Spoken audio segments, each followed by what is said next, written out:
Good afternoon, Dr. Naik. My name is Izzy Westbury. I'm the secretary here at the Oxford Union. I have a very short question to ask. You talk about the hijab being something that serves to protect a woman. Surely it's extremely patronizing and degrading to prevent a woman from making that decision for herself. How could you answer that? What's the question, sister? I said, in your speech, you talk about the hijab being something that serves to protect a woman. But how is it not extremely patronizing and degrading in not allowing the woman to make that decision herself? Sister posed a very good question, that when I say that hijab is required for a woman, isn't it not degrading for the woman to patronize it? Isn't it degrading? If you read the Quran and Islam has prescribed hijab. That means the woman should be covered. The only part that can be seen are the face and the hands up to the wrist. This is for the modesty. And it is not only mentioned in the Quran, it is also mentioned in the Bible. If you read the Bible in the 1 Timothy, chapter number 2, verse number 9, it says that women should be dressed up with shamefacedness. They should be dressed up with sobriety and should not wear braided hair or gold or pearls. It's further mentioned in the 1 Corinthians, chapter number 11, verse number 5, 6. The woman that does not cover her head, then she dishonors her head. Her head should be shaved off. Anyway, I don't agree with this. I'm just quoting you from the Bible. Same way, if you go to the Vedas, it says that the woman should cover the head. So all the religious scriptures, they talk about the woman covering their head. It is for modesty.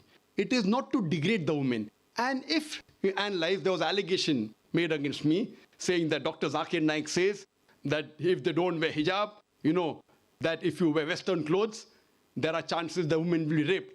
It is a misquotation again. What I said, that if women wear revealing clothes, they have more chances of being raped. What I was doing, the same newspaper, Sunday Times, which spoke against me 1 year before, on the March of 9th, 2009, Sunday Times carried an article. In Britain, 1 out of 7 feel that the women who wear sexy revealing clothes, she should be hit. I'm sorry, I don't agree with it. This is the statistics that was given in the Sunday Times on the 9th of March 2009, that in Britain, 1 out of 7 Britishers believe that the women who wear revealing and sexy clothes should be hit. I disagree with this. Furthermore, one more article came in 2005 in the same newspaper, Sunday Times. It said that 26% of the Britishers, they feel that wearing revealing clothes is partially or totally responsible for the rape. So what I say, that the more modest you are dressed up, you are respected more. So Islam has prescribed the modest hijab for the woman, not to degrade her but to uplift her.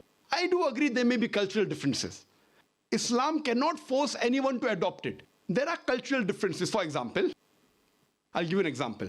That some societies, what they feel, that even looking at a woman is immodest. Some societies feel looking is no problem, but touching a woman is immodest. Some of the societies feel shaking hand is no problem. Some societies feel kissing no problem. Some societies feel doing anything as long as both agree is no problem. Different societies and different cultures have got different rules and regulations. When I went to America, while I was giving a talk, one of the Americans told me, "You Eastern women, you're immodest." I was shocked. So I said, "Why do you call the Eastern woman immodest?" He told me, "You Eastern women, you expose your belly." So in America and Western country, exposing belly is immodesty. In India, exposing belly is not immodesty, wearing shorts is immodesty. So what I've realized, sister, there's different culture, there's different system. Islam cannot force anyone to adopt. It's clearly mentioned in the Quran in Surah Baqarah, chapter number 2, verse number 256, La ikraha fid din. There is no compulsion in religion. But if some women want to adopt the hijab because they feel modest and they feel respected, I feel no other woman should disagree. And when I've been to UK, I've seen hundreds and thousands of women who do cover their hair and who feel that they are uplifted because of this modesty. Hope that answers the question.